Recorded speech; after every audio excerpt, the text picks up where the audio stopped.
Hello, fellow conspiracy theorists and animation detectives. Welcome back to Cartoon Investigation, where we dive deep into the hidden messages cartoons don't want you to see. Today, we're exploring the disturbing reality behind Teen Titans Go, a seemingly innocent children's show that actually reveals the horrifying truth about superhero existence. While Teen Titans Go appears to be a colorful comedy about teenage superheroes living together, beneath its silly exterior lies a disturbing commentary on superhero psychology, corporate exploitation, and the toll of endless vigilantism. Let's peel back the cartoon curtain and expose what's really happening in Titan's Tower.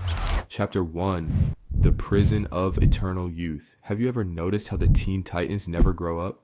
Season after season, they remain perpetually teenage, trapped in the same tower, fighting the same villains. This isn't just a cartoon convention. It's the show's darkest message. The Teen Titans are caught in a horrifying time loop, and children forever denied the right to mature or evolve. Robin's obsessive leadership, Starfire's naive wonderment, Beast Boy's immaturity.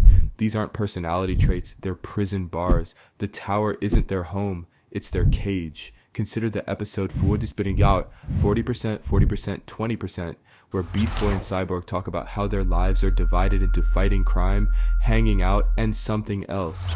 That something else, the noun, that missing piece they can never quite identify, is growing up. The Titans are being denied their natural development, kept in suspended animation for the entertainment of others. This reflects the dark reality of child stars and young heroes, exploited for their youth, denied normal development, and discarded when they outgrow their marketability.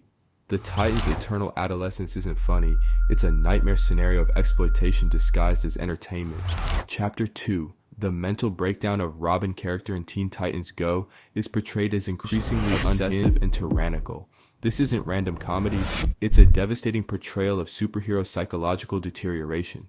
Look closely at Robin's behavior, his manic episodes, paranoid planning, emotional outbursts, and desperate need for control. These aren't just quirky character traits, they're symptoms of severe trauma and mental collapse. Robin was trained from childhood to fight crime, never given a normal life, and perpetually lives in Batman's shadow. The episode The Return of Slade cruelly baited viewers with the return of the show's greatest villain, only to never show him at all. This wasn't just trolling the audience, it was revealing that Robin's greatest fears and traumas are intentionally triggered for each other for entertainment. His PTSD and anxiety aren't treated, they're exploited for laughs. Robin represents how superhero life destroys mental health. The constant vigilance, unprocessed trauma, and impossible standards create a psychological pressure cooker. His breakdowns are a cry for help from someone who's been weaponized since childhood and never allowed to heal. Chapter 3. Raven's demonic possession. The corporate control. Raven's character holds perhaps the most disturbing symbolism in the entire show. Her ongoing battle with her demonic father Trigon represents how corporate interests possess and control these young heroes. Notice how often Raven attempts to suppress her demonic side, only for it to emerge more powerful each time. This parallels how the entertainment industry consumes young talent. The more they resist being commodified, the more aggressively they're marketed and exploited. The episode Crazy Day shows Raven finally letting go of her emotional control, only for catastrophic consequences to follow.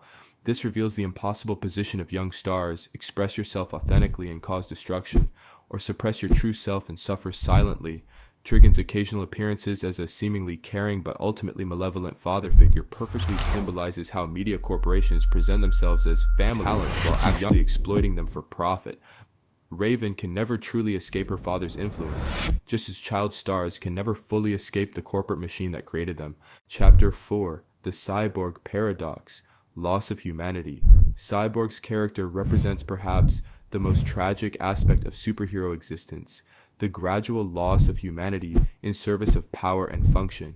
Half human, half machine, Cyborg embodies the superhero's sacrifice of normalcy and human connection. His obsessions with the T-Car, his gaming system and technology aren't random character quirks, they're coping mechanisms for someone increasingly disconnected from his humanity. The show frequently jokes about Cyborg replacing more and more of his human parts with mechanical enhancements. This isn't just comedy, it's a disturbing metaphor for how the superhero lifestyle gradually erodes one's humanity. Each upgrade makes him more effective as a weapon, but less connected as a person. Remember the episode where Cyborg becomes a big sandwich? This seemingly silly plot actually reveals his desperate attempt to connect with human experiences like taste and enjoyment, basic pleasures his cybernetic existence has begun to strip away. Cyborg's storyline is a warning: power always comes at the cost of humanity. The more super the hero becomes, the less human they remain. Chapter 5: The Beast Within. Exploitation of Nature. Beast Boy's shapeshifting abilities make him the perfect metaphor for how the entertainment industry exploits and commodifies natural talent.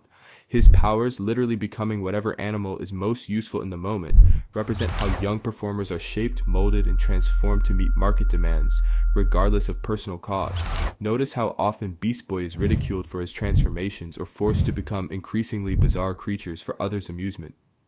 The episode Animals, It's Just a Word What Cool, where Beast Boy tries to reconnect with his animal nature, reveals the tragic core of his character. Someone so thoroughly in touch with his authentic self. His green skin permanently marks him as other, someone who can never fully belong in either the human or animal world. Beast Boy's constant jokes and pranks aren't just immaturity, they're desperate attempts to assert some agency in a world that sees him only as a collection of marketable transformations. His value to the team is entirely based on his utility, his ability to become whatever is needed in the moment. When the transformation stops, so does his perceived worth. I prepared this dark theory about Teen Titans Go that reveals the disturbing reality behind the seemingly innocent cartoon. The image shows the sinister silhouettes of the Titans against an ominous backdrop, perfect for your video thumbnail.